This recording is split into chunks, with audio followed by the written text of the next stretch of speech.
Inanunsyo ni Pangulong Donald Trump ng Estados Unidos ang bagong deadline para tapusin ang digmaan ng Rusya laban sa Ukraine. At sa Europa, binatikos at inakusahan ng kahinaan at duwag ang Amerikanong Pangulo.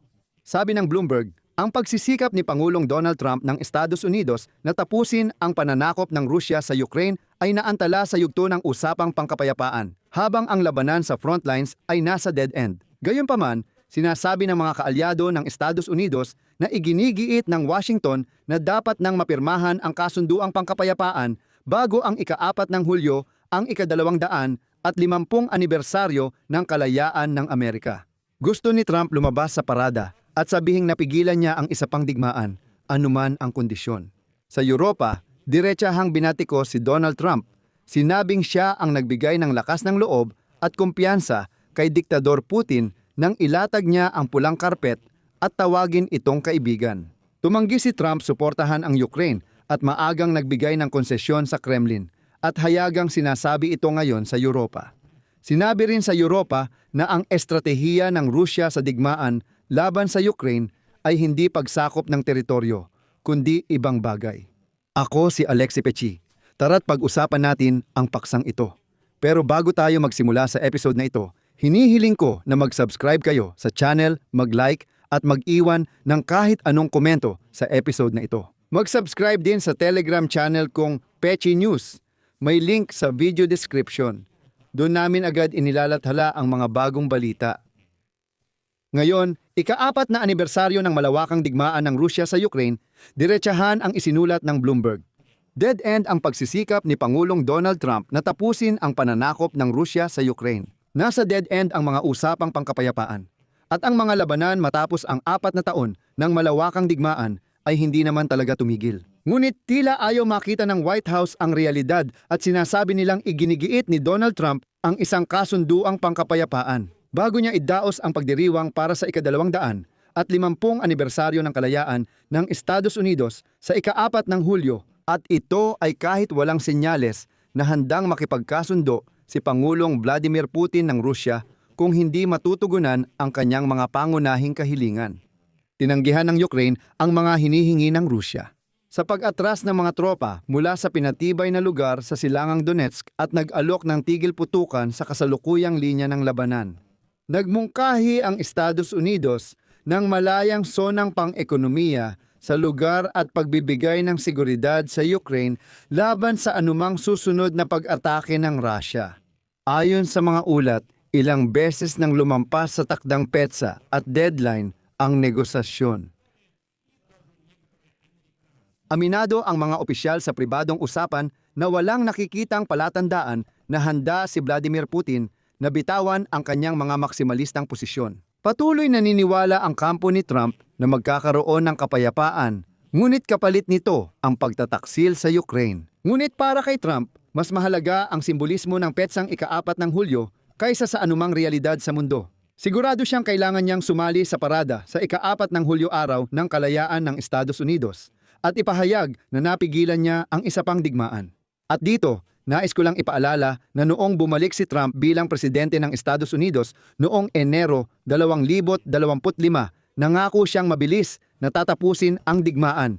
Ngunit ang mahigit isang taong diplomasya sa pamumuno ng Estados Unidos ay nauwi sa deadlock. At bakit nga ba ito nauwi sa deadlock? Dahil sa issue ng mga hinihingi ng Russia tungkol sa mga teritoryo sa silangang bahagi ng Ukraine at sa usapin ng kontrol sa pinakamalaking Zaporizhzhia nuclear power plant sa Europa. Maaaring magyabang ang Russia tungkol sa mga tagumpay nila sa frontline, pero ang realidad ay kontrolado lang ng mga tropa ng Kremlin ang 19% ng teritoryo ng Ukraine sa ngayon, na 1% lang ang nadagdag kumpara 3 taon na ang nakalipas.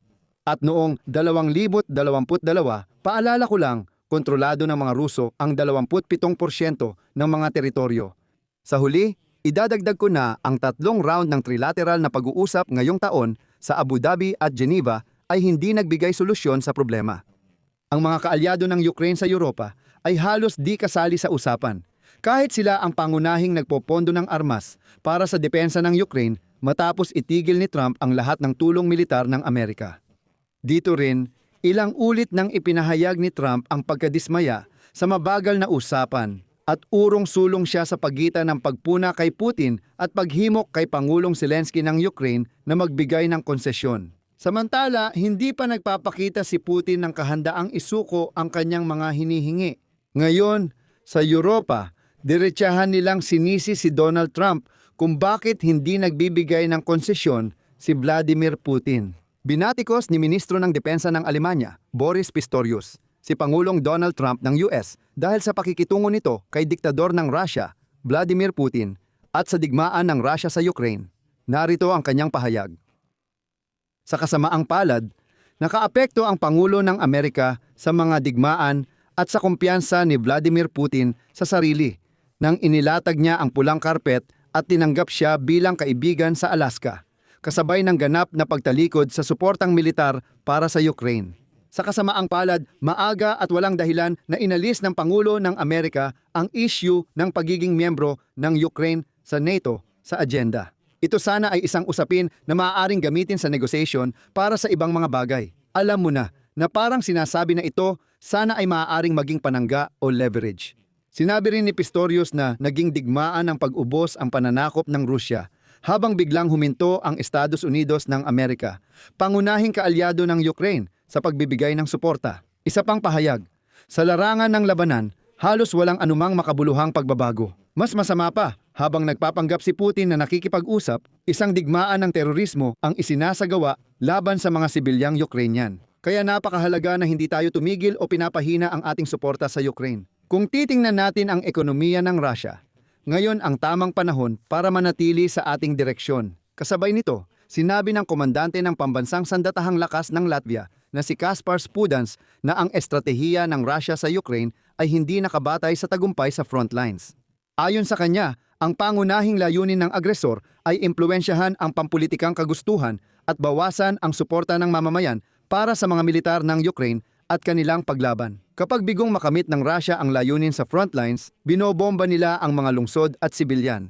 Bukod dito, nagsasagawa ang Russia ng teroristang pag-atake sa kaloob-looban ng Ukraine. Ngayon, magbibigay ako ng sipi mula kay Pudans. Dahil sa paglaban ng Ukraine, nagkakaroon ng pagkakataon ang Latvia na makapahinga.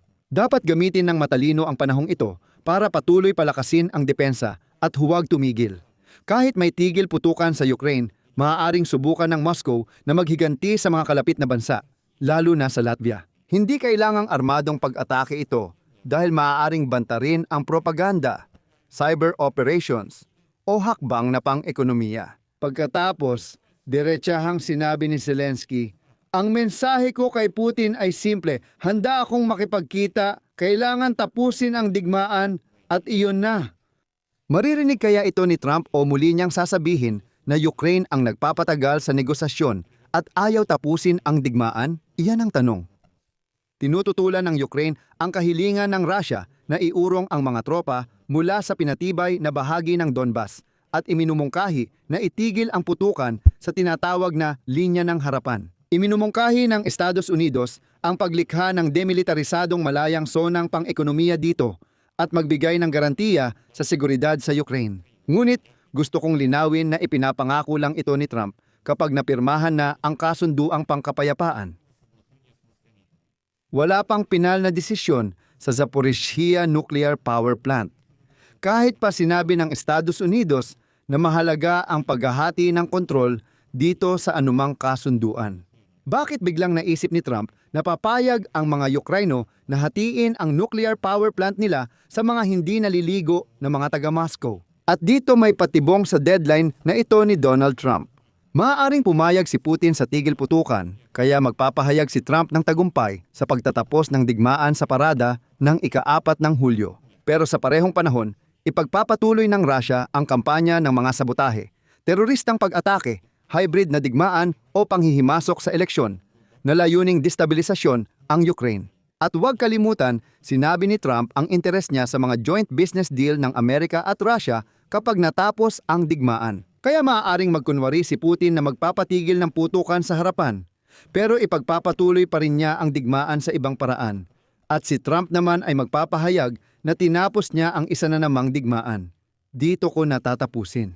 Ilagay ang inyong opinyon at mga konklusyon sa mga komento sa ilalim ng episode na ito, mag-subscribe sa channel, pindutin ang bell, at huwag kalimutang mag-like. Kung naging interesante at kapaki-pakinabang sa inyo ang episode na ito, maaari ninyong suportahan ang channel na ito sa YouTube sa pamamagitan ng inyong donasyon o subscription gamit ang mga link at detalye sa description ng video na ito o sa QR code na makikita sa inyong mga screen. Yun lang po, mag-ingat po kayo. Paalam sa lahat.